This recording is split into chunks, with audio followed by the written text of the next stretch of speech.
আমি অমিত পোদ্দার। আমি দক্ষিণ দমদম শহর তৃণমূল কংগ্রেসের সভাপতি, রাজারহাট গোপালপুর বিধানসভা কেন্দ্রের মধ্যে।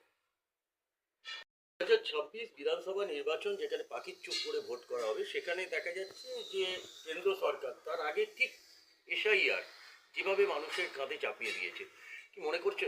যেভাবে শুভেন্দু অধিকারী বিরোধী দলনেতা যেভাবে বিএলএদেরকে হুমকি দিয়েছিল জেলের ভাত খাওয়ানো হবে, তাদেরকে জেলে ভরা হবে, কি মনে করছেন তারা কতটা স্বচ্ছ হয়ে কাজ করতে পেরেছে বলবো? জেলের ভাত তো শুভেন্দু অধিকারীকে খাওয়ানো উচিত।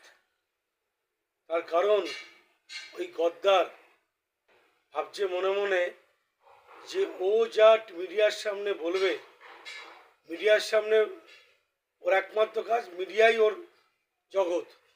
মিডিয়ার বাইরে সাধারণ মানুষের কোনো জগতেও বিচরণ করে না। সাধারণ মানুষ ওকে পছন্দ করে না। এবং এই যে 1.5 কোটি লোকের নাম বাদ যাবে, 1,20,00,000 লোকের নাম বাদ যাবে, 1 কোটি রোহিঙ্গার নাম বাদ যাবে, এই যে গল্প ও ফেঁদেছিল, সেই গল্প যে অশ্বডিম্ব, এটা এখন হারে হারে বুঝতে পারছে বিজেপির সিনিয়র নেতৃত্বরা, দিল্লির নেতৃত্বরা। তার কারণ একটা পরিষ্কার যে রোহিঙ্গারা কি? রোহিঙ্গারা কোথাকার লোক? রোহিঙ্গারা বার্মার লোক। সারা পৃথিবীতে 15 লাখের মতো রোহিঙ্গা আছে, এবং সেই রোহিঙ্গার মধ্যে আপনার পশ্চিমবাংলায় 1% রোহিঙ্গা। পশ্চিমবাংলা থেকেও বাইরে অনেক রোহিঙ্গা আছে। এবং এই রোহিঙ্গারা, আমি বলি আপনাদেরকে, এই রোহিঙ্গাদের বাসস্থান করে দেবে বলে ওর যে বস, 56 ইঞ্চির বস, তার সরকারের যে মন্ত্রী ছিলেন পুরী, নরোত্তম পুরী, সেই পুরী কার্ড বানিয়ে দিচ্ছে রোহিঙ্গাদেরকে। কেন কার্ড বানিয়ে দিচ্ছে? যে রোহিঙ্গাদের খারাপভাবে না রেখে একটু ভালোভাবে যেন তারা থাকতে পারে। আর বাংলায় বলছে রোহিঙ্গা রোহিঙ্গা রোহিঙ্গা। বাংলায় রোহিঙ্গা নেই। বাংলায় ভারতবর্ষের যে ধর্মনিরপেক্ষ রাষ্ট্র, সেই রাষ্ট্রের মধ্যে থেকে বাংলায় সংস্কৃতি, বাংলার কৃষ্টি, বাংলা ঐতিহ্যকে সামনে রেখে হিন্দু মুসলিমের একটা মিলন ক্ষেত্র আছে বাংলায়।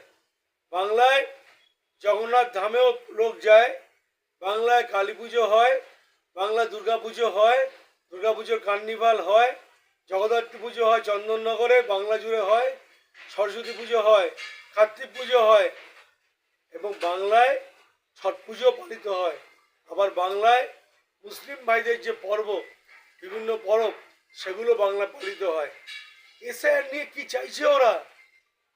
এসআইআর নিয়ে কি চাইছে? পাগল ওরা। একবার 11 রকম কথা বলছে নির্বাচন কমিশনকে দিয়ে দমানো যাবে না। সিঙ্গুরে আন্দোলন শুরু করেছিল, আবার 28 তারিখে জানুয়ারির সিঙ্গুরে মমতা বন্দ্যোপাধ্যায় যাচ্ছে। সিঙ্গুর আমাদের সেন্টিমেন্ট, আমরা 28 তারিখ সিঙ্গুরে যাব। সিঙ্গুরের লোক থাকবে মঞ্চে, আশেপাশে সভাস্থল দিয়ে, আমরা থাকবো রাস্তায় দাঁড়িয়ে তাদেরকে সমর্থন জানানোর জন্য। তাই বাংলার মাটি দুর্জয় ঘাঁটি।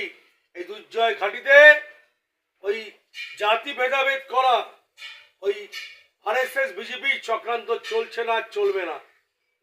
প্রধানমন্ত্রী নরেন্দ্র মোদী এই সিঙ্গুরে সভা করে গেছেন, কিন্তু তার মুখে একবারও শিল্পের কথা শোনা যায়নি। বলবে কি করে? বলুন না, বলবে কি করে? উনি তো শিল্প মানে বোঝে শুধু আদানি আর আম্বানি, আর বাইরে কিছু উনি বোঝেন? সব এয়ারপোর্ট বিক্রি হচ্ছে, কিনছে কে? আদানি। সমস্ত জায়গায় জমি বিক্রি হচ্ছে, কিনছে কে? আদানি। সব ব্যবসায় লোন পাচ্ছে কারা? আম্বানি আদানি গ্রুপ। আপনারা দেখুন একটা সাধারণ পরিবারকে কত কষ্ট করতে হচ্ছে। তাই এই মোদির ছায়ায় আদানি আম্বানির বাইরে আর শিল্পর কথা নিয়ে উনি কিছু ভাবতে পারছেন না। তাই সিঙ্গুরে উনি কি বলবেন? উনি সিঙ্গুর বোঝেন কি? যিনি বঙ্কিমচন্দ্র চট্টোপাধ্যায়, যার গাওয়া গান বন্দে মাতরম, তাকে বঙ্কিম দা বলে। ওনার সঙ্গে বসে ডুগডুগি খেলেছে, ওনার সঙ্গে বসে ডাঙ্গুলি খেলেছে মনে হচ্ছে। রবীন্দ্রনাথ ঠাকুর বলছে জন্মস্থান নাকি শান্তিনিকেতনে। এরা কি ধরনের রাজনৈতিক নেতৃত্ব এরা? তাই এদের নিয়ে বাংলার লোক ভাবে না। এবং এদের চক্রান্ত হারে হারে টের পেয়ে গেছে। ওরা ভেবেছিল 7 নম্বর ফর্ম দিয়ে যেভাবে আপ কেজরিওয়ালদের পর্যস্ত করেছিল দিল্লিতে, যেভাবে মহারাষ্ট্রে করেছিল, যেভাবে বিহারে করেছিল, প্রথমে এসআইআর করে এক একটা বিধানসভায় 25,000 30,000 নাম বাদ দিয়ে দাও, তারপরে আবার 7 নম্বর ফর্ম প্যাকেট করে দেখবেন যত 7 নম্বর ফর্ম ওরা জমা দিয়েছে সব ওদের আইটি টিম পার্টি অফিস থেকে ফিল আপ করে দিয়েছে। আপনারা শুনলে হাসবেন, ওরা মুসলিমদের নামকে টার্গেট করেছে আর সাধারণ হিন্দুদের নাম টার্গেট করেছে। আমার এখানে একজন নিমাই শেঠ আছে, নিমাই শেখ মেলাবাগানে থাকে, তাকে নিমাই শেখ বলে উল্লেখ করে তার নামটা ডিলিটে দিয়েছে 7 নম্বর ফর্ম ফিল আপ করে। আমরা সব খবর পাচ্ছি তো, আমরা ছাড়বো না। আমি বলছি রাস্তায় মানুষ নামবে যদি একটাও সঠিক লোকের নাম কাটা যায়।